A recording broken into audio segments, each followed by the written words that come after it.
नमस्कार। वार्षिक राशिफल कार्यक्रम में आप सबका स्वागत है। मित्रों, आज इस वीडियो में मैं आपको धनु राशि के लिए आने वाला वर्ष 2024 कैसा रहेगा उसकी संपूर्ण जानकारी लेकर हाजिर हूं। आपको जो कुंडली नजर आ रही है ये 9 नंबर से कुंडली शुरू होती है और यह चंद्र राशि पर आधारित है। यदि आपको अपनी चंद्र राशि नहीं मालूम है तो कोई समस्या नहीं, आप इसको अपनी लग्न राशि के आधार पर भी देख सकते हैं। मित्रों, जो वार्षिक राशिफल होता है वो 4 प्रमुख ग्रहों के आधार पर ही तैयार किया जाता है। उसका कारण है कि ये 4 ग्रह ही सबसे ज्यादा एक राशि में विचरण करते हैं, जिसमें सबसे पहले शनि होते हैं जो 2.5 वर्ष, वहीं राहु केतु 18 महीने और जो बृहस्पति होते हैं वो 1 वर्ष से लेकर और 13 महीने तक एक राशि में विचरण करते हैं।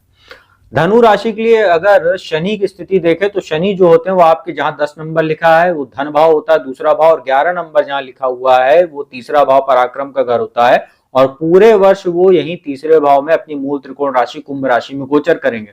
और धनु राशि वालों के लिए एक अच्छी बात यह है कि शनि का तीसरे भाव में गोचर बेहद ही शुभ और शानदार माना जाता है। इनकी दृष्टियां पंचम भाव पर है जहां पर वो नीच दृष्टि है, और भाग्य स्थान पर दृष्टि है 7वीं दृष्टि, और 10वीं दृष्टि वो द्वादश भाव पर है। शनि तीसरे भाव में बैठे हुए और धनेश होकर बैठे हुए, ये एक और अच्छी बात है। जितना भी आप लोग एफर्ट करेंगे, अपनी ऊर्जा का सही जगह इस्तेमाल करेंगे, जितना पराक्रम और पुरुषार्थ दिखाएंगे, जितना परिश्रम करेंगे, हार्डवर्क स्मार्ट वर्क करेंगे, उतना शनि आपको धनदायक तो रहेगा ही, साथ ही भाग्य वृद्धि कारक भी रहेगा, क्योंकि भाग्य स्थान पर दृष्टि है। और आपको विदेश यात्राएं, लंबी दूरी की यात्राएं या छोटी लाभदायक यात्राएं आपको पूरे वर्ष देखने को मिलेंगी। छोटे भाई बहनों से भी कहीं ना कहीं संबंध आपके अच्छे रहेंगे, मित्रों का भी आपको लगातार सहयोग मिलेगा। हालांकि आपको 2 स्थितियां याद रखने की आवश्यकता शनि की, एक तो 11 फरवरी से 18 मार्च 2024 तक वो अस्त रहेंगे, और 30 जून 2024 से 15 नवंबर 2024 तक वो वक्री रहेंगे। तो इस विशेष काल में जो आगे आने वाला वर्ष होगा उसमें जब ये स्थितियां घटित होंगी तो आपको बताया जाएगा। अभी फिलहाल आपको इतना ही जानना आवश्यक है। शनि की दृष्टियों की बात करें, 3 दृष्टियां इनके पास है, पंचम सप्तम, माफ कीजिएगा, तीसरी, 7वीं और 10वीं। तो जो तीसरी दृष्टि है वो पंचम भाव पर पड़ रही है, वो नीच दृष्टि है। वहां बृहस्पति 1 मई 2024 तक बैठे हुए हैं। बृहस्पति का पंचम भाव में अकेले बैठना कतई शुभ नहीं माना जाता संतान को लेके। तो एक तो शनि की नीच दृष्टि और ऊपर से मंगल, माफ कीजिएगा, बृहस्पति का पंचम भाव में बैठना, यहां पर संतान उत्पत्ति वाली जो महिलाएं हैं धनु राशि की, उनके लिए समस्यादायी हो सकता है, मिसकैरेज वगैरह हो सकता है। संतान उत्पत्ति के लिए समय काल अच्छा नहीं माना जा सकता। हालांकि बृहस्पति यहाँ पर 1 मई 2024 को राशि परिवर्तन करेंगे और 6ठे भाव में आ जाएंगे, रोग ऋण शत्रु के भाव में। वहां से स्थितियां आपके लिए कुछ बेहतर होने लगेंगी।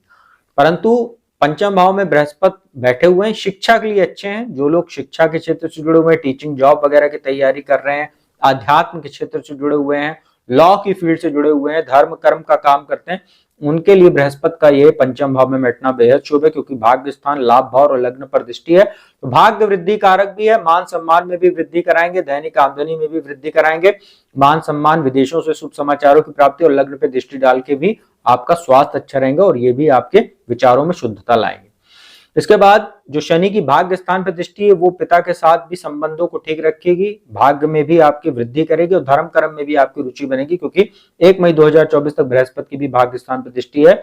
और द्वादश भाव पर जो शनि की दृष्टि पड़ रही है, ये कोर्ट कचहरी से जुड़े हुए मामलों में आपको सफलता देगी, और कोई पुराना विवाद है उसको आप अपने ही पराक्रम और पुरुषार्थ से सॉल्व करने में सफलता हासिल करेंगे। इस वर्ष आपके लिए शनि की स्थिति बहुत शानदार रहेगी। इसके बाद राहु केतु की बात करते हैं। तो राहु जो है वो आपके चतुर्थ भाव में बैठे और केतु आपके दशम भाव में बैठे हैं। राहु पूरे वर्ष, केतु दोनों यहाँ पर चतुर्थ दशम में बैठे रहेंगे पूरे वर्ष। उनकी दृष्टियां, राहु की बात करें तो अष्टम भाव पर, दशम भाव पर, द्वादश भाव पर रहेगी। चतुर्थ भाव भौतिक सुख साधन, माता का होता है, जनता का होता है। चतुर्थ भाव में राहु का बैठना राजनीति वाले लोगों के लिए बहुत अच्छा होता है। ऐसे लोग वर्चस्व बनाते हैं अपना किसी भी क्षेत्र में। जो लोग मिलिट्री, इंटेलिजेंस या प्राइवेट डिटेक्टिव या एक्टिंग का काम करते हैं, डिफरेंट टाइप ऑफ रोल्स करते हैं, ड्रामा, एक्टिंग या राजनीति, जैसा मैंने बताया, अगर इन क्षेत्रों से जुड़े हुए हैं, या कोई ऐसा काम करते हैं जैसे ऑर्डिनेंस फैक्ट्री वगैरह में हथियार बनाते हैं, मटका, जुआ, सट्टा, लॉटरी, इन सब क्षेत्रों से जुड़े हुए आप हैं, ऐसे लोगों के लिए राहु का चतुर्थ भाव में बैठ के दशम भाव को देखना बहुत ही शानदार होता है। अनैतिक कार्यों से ऐसे लोग धन कमाते हैं भ्रष्टाचार करके, परंतु बाद में वो आगे जाके कानूनी पचड़े में भी फंसते हैं। तो इसका आप ध्यान रखिएगा। आप अनैतिक कार्यों से धन तो कमा सकते हैं, परंतु आपको मैं कभी भी सलाह नहीं दूंगा कि आप इन सब क्षेत्रों से धन कमाएं। अष्टम भाव पर राहु की दृष्टि रहेगी चतुर्थ भाव में बैठ के, तो आप लोगों के लिए एक चीज के लिए बहुत अच्छा है, जो लोग ज्योतिष तंत्र मंत्र गुप्त विद्या या रिसर्च के क्षेत्र से जुड़े हुए उनके लिए बहुत अच्छा। परंतु चतुर्थ भाव में बैठ के अष्टम को देखेंगे तो माता के स्वास्थ्य का ध्यान रखिएगा, साथ ही दुर्घटना आदि के भी योग हो सकता है और आपको ये मानसिक तनाव देने का काम करेगा और स्वास्थ्य को बुरी तरीके से आपके प्रभावित करेगा। कई बार आपको ऐसा रोग भी हो सकता है जो आसानी से डायग्नोज नहीं होगा, क्योंकि मानसिक समस्याओं को ये ज्यादा जन्म देता है राहु अष्टम भाव पे दृष्टि डाल के। दशम पे दृष्टि रहेगी तो जैसा मैंने बताया काम के लिए बहुत अच्छा है, और द्वादश पे दृष्टि रहेगी तो अभी मैंने बताया था जो लोग अनैतिक कार्य करते हैं उनके लिए बहुत अच्छा है कमाई के लिए, परंतु द्वादश भाव कोर्ट कचहरी मुकदमेबाजी का भी होता है, तो जो अनैतिक कार्य से आप धन कमाएंगे वो आपका धन कोर्ट कचहरी मुकदमेबाजी में भी चला जाएगा, इसका भी आप ध्यान रखिएगा। तो राहु आपके लिए दोनों तरीके से समस्या दाएं, पहले धन भी दिलाएंगे उसके बाद आपका धन गंवा भी देंगे, इसका आप ध्यान रखिएगा। बृहस्पति की बात करें 1 मई 2024 तक पंचम भाव में, जैसा मैंने बताया संतान के लिए बिल्कुल अच्छे नहीं, परंतु शिक्षा के लिए बहुत अच्छे, मान सम्मान के लिए अच्छे, भाग्य वृद्धि कारक है और लाभ में भी आपकी वृद्धि करेंगे। 1 मई 2024 से छठे भाव में आ जाएंगे। छठे भाव में बृहस्पति का आना और वो आएंगे चतुर्थेश होकर और लग्नेश होकर। अब लग्नेश का रोग भाव में जाना और चतुर्थेश का रोग भाव में जाना ये कुछ समस्या पैदा करेगा।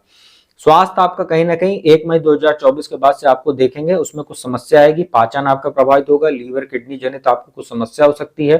साथ ही छठे भाव में बैठे हुए बृहस्पति कंपटीशन वगैरह में आपको प्रतियोगी परीक्षाओं की तैयारी करने वाले छात्रों के लिए तो ठीक रहेगा। और 1 मई 2024 से एक चीज और अच्छी हो जाएगी, क्योंकि बृहस्पति की दृष्टि में अमृत होती है तो दशम भाव को वो केतु को भी देखेंगे यहाँ से बैठ के, और द्वादश पे भी दृष्टि रहेगी और धन भाव पे दृष्टि रहेगी। तो राहु की जो द्वादश भाव पर दृष्टि पड़ रही है और जो शनि की जो दृष्टि पड़ रही है द्वादश भाव पर, इसमें आपको बृहस्पति 1 मई 2024 के बाद से राहत देने का काम करेंगे, पूरे वर्ष राहत देंगे, आपको कोर्ट कचहरी से जुड़े मामलों में सफलता देंगे। जहां जहां शनि और राहु आपको परेशान करेंगे, मानसिक समस्या देने का काम करेंगे, वहां वहां बृहस्पति अब आपको एक उनका वरदहस्त रहेगा आपके ऊपर और आपके ऊपर आशीर्वाद बरसाएंगे और इन समस्याओं से आपको दूर रखेंगे।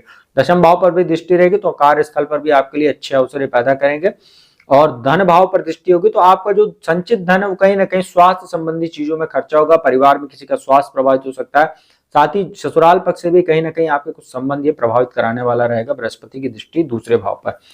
तो मित्रों जो धनु राशि वाले हैं इनके लिए पूरा वर्ष बहुत ही अच्छा रहने वाला है। शनि की स्थिति तो बहुत ही शानदार है, राहु भी आपके लिए कहीं ना कहीं फेवरेबल है, बस अनैतिक कार्यों से आप दूर रहिएगा। बृहस्पति भी आपके लिए ठीक है 1 मई 2024 से तक, उसके बाद थोड़ी समस्या आपको स्वास्थ्य संबंधी देने का काम करेंगे। उपाय की बात कर लेते हैं। आप लोगों को हर बृहस्पतिवार को केले के वृक्ष के नीचे जड़ में जल अर्पित करना चाहिए, साथ ही पीला वस्त्र धारण कीजिए बृहस्पतिवार को, और बृहस्पतिवार को पीली वस्तुओं का दान कीजिए, जैसे पीली दाल, पीला फल, पीला वस्त्र या पीतल, या अगर संभव हो तो स्वर्ण आदि भी थोड़ा बहुत आप दान कर सकते हैं किसी ब्राह्मण को या मंदिर में, तो आप लोगों के लिए बहुत अच्छा रहेगा।